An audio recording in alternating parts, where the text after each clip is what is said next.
citizens, including Americans who were at the Trump rally in January, the perfectly legal Trump rally in Washington in January, have been placed by this administration on the no-fly list, meaning they cannot fly domestically. We have not been able to confirm that. But if it's true, this is a turning point in American history. These are people, again, who have not been charged with crimes. If they have been prevented from traveling within their own country by the administration because the administration doesn't like their political views, that is not democracy. It's dictatorship.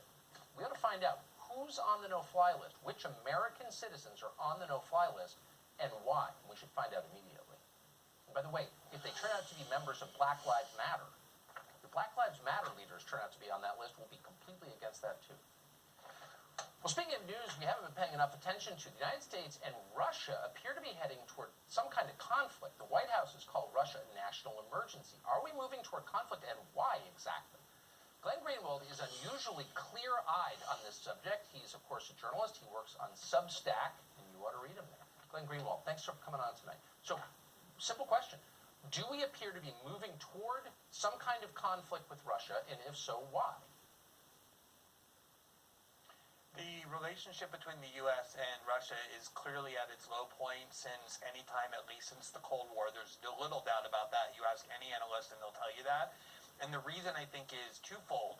One is that during Russiagate and this whole hysteria that surrounded it, there was this propaganda campaign to convince a huge part of the population, namely liberals and Democrats, that Russia posed this existential threat to the United States, and they believe it to the point where they think that everything we can do against Russia, we ought to do, and if you even stand up and question it, as we're doing now, it probably means that you're some kind of spy for the Kremlin, which is, I'm sure, what people are going to be saying about this segment.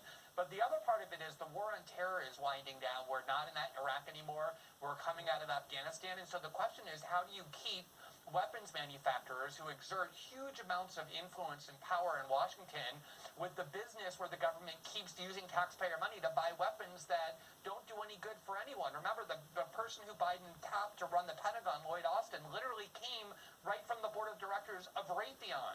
And the answer always can be Russia. If you scare enough people to believe that Russia poses a threat to their way of life, they'll agree to keep giving more and more money to the military budget in the name of deterring or stopping them. So why isn't, since Russia is a nuclear-armed power and part of a very powerful axis internationally, why isn't there more discussion about the degradation of our relations with Russia, that we're moving towards something bad? Why aren't we talking about this? Well, it's interesting, this is one of those times where it's useful to go back a little bit in history before 2017. We're often told the history doesn't begin until 2017, but there was a huge bipartisan pressure campaign on President Obama to send lethal arms to Ukraine.